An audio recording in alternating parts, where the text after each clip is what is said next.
मेरे प्यारे बच्चों, आज हम बात करने वाले हैं आपके महत्वपूर्ण चैप्टर के बारे में, जिसका नाम है विकास।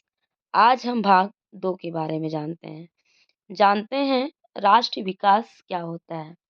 राष्ट्रीय विकास से आशय लोगों के जीवन में गुणवत्ता का आनंद उपलब्ध अवसर और स्वतंत्रताओं के उपभोग से लगाया जाता है, जिसका आर्थिक, सामाजिक, राजनीतिक और सांस्कृतिक विकास को ही राष्ट्रीय विकास कहा जाता है। बात करते हैं स्वतंत्रताओं में वृद्धि लाना विकास का एक प्रभावशाली कारक माना जाता है, जिसमें राष्ट्र में संसाधनों तथा सबकी पहुंच स्वस्थ होना चाहिए, जिसका शिक्षा और सुखद आवास होना चाहिए, यानी शिक्षा होना चाहिए जिसका सही रूप से स्वस्थ होना चाहिए और आवास यानी घर भी होना चाहिए। राष्ट्रीय विकास के आधार पर स्तंभ है। राष्ट्रीय विकास की अवधारणा देखें तो लोगों की विचारधाराएं क्या होती हैं, अलग अलग होती हैं। राष्ट्रीय विकास तभी आगे बढ़ेगा जब लोगों में अपने आधारभूत विकल्पों को तय करने की क्षमता और स्वतंत्रता होगी। बात करें इसे अपने निवासियों के जीवन को स्तर को बढ़ने की देश की क्षमता के रूप में परिभाषित करता है, जहाँ पे लोगों के राष्ट्र के विकास में विश्वास क्या होता है, अलग अलग होता है। लोगों के जीवन के स्तर में सुधार, नागरिकों को बुनियादी चीज़ें जैसे भोजन मिलना चाहिए, शिक्षा मिलना चाहिए, समाज होना चाहिए, सेवा चिकित्सा में सहायक होनी चाहिए आदि प्रदान करना और प्रति व्यक्ति में वृद्धि की राष्ट्रीय विकास कहा जाता है। ये सारी चीज़ें राष्ट्रीय विकास होते हैं।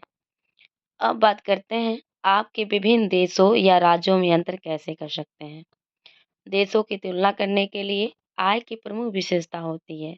जैसे उच्च आय वाले देश विकसित देश कहलाते हैं और कम आय वाले देश कहलाते हैं। बात करते हैं दो भागों में, तो इसकी जो विभिन्न देशों के अंतर या तुलना की जाता है, तो जिस प्रकार से विकास का अर्थ सबके लिए अलग अलग है, उसी प्रकार से पूरे विश्व में कुछ देश में विकसित तथा कुछ विकासशील देश पाए जाते हैं। आपको पता होगा कक्षा में कुछ छात्र बलवान और कुछ दुर्बल होते हैं, यानी कमजोर होते हैं। जैसे जैसे कक्षा के सभी छात्रों की तुलना उनकी ऊंचाई, स्वास्थ्य, रुचि और प्रतिभा के आधार पर की जाती है और प्रतिभावान छात्र खेल कूद में, वाद विवाद में, गीत संगीत में सबसे चयनित हो जाते हैं, जबकि शेष इनमें से वंचित रह जाते हैं। जैसे व्यक्तियों की तुलना एक या दो महत्वपूर्ण विशिष्टताओं के आधार पर करते हैं, ठीक वैसे ही राष्ट्रों के विकास की तुलना औद्योगिकरण, परिवहन तथा संचार, शिक्षा, स्वास्थ्य और आवासीय सुविधाओं के आधार पे भी किया जाता है। बात करते हैं कि ये राष्ट्रीय आय एक वर्ष में उत्पादित देश वस्तुओं और सेवाओं को कुल मूल्य का योग होता है, चूंकि प्रत्येक देश की जनसंख्या देखा जाए तो अलग अलग होती है, इसलिए इसे राष्ट्र को विभिन्न देशों के लिए माना जाता है। बात करें कि प्रति व्यक्ति आय औसत आय भी कहा जाता है, जिसे किसी देश की कुल आय को पूरी जनसंख्या से विभाजित करके परिभाषित किया जाता है, और ये देश के नागरिकों जीवन स्तर को दर्शाता था। ये तो था कि विभिन्न देशों के राज्यों की तुलना किस प्रकार करते हैं। अब बात करते हैं वर्ल्ड बैंक के बारे में। देखा जाए 12,616 प्रतिवर्ष की प्रति व्यक्ति व्यक्ति आय वाले देश और ऊपर 2012 में अमीर देश कहलाते थे।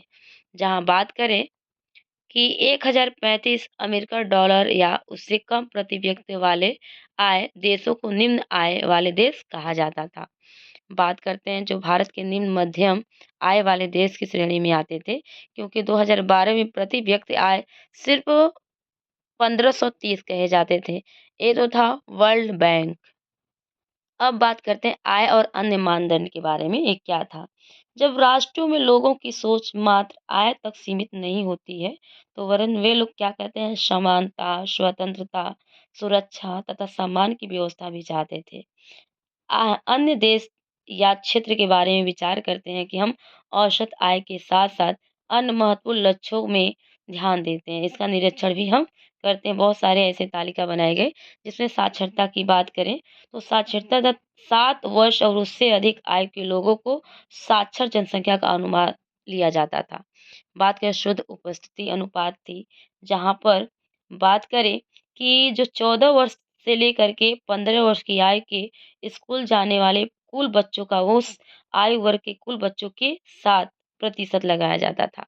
बात करें शिशु मृत्यु दर की, तो किसी वर्ष में पैदा हुए 1000 जीवित बच्चों में से 1 वर्ष की आयु से पहले मर जाने वाले बच्चों का अनुपात दिखाई देता था, यानी दिखाई जाती थी।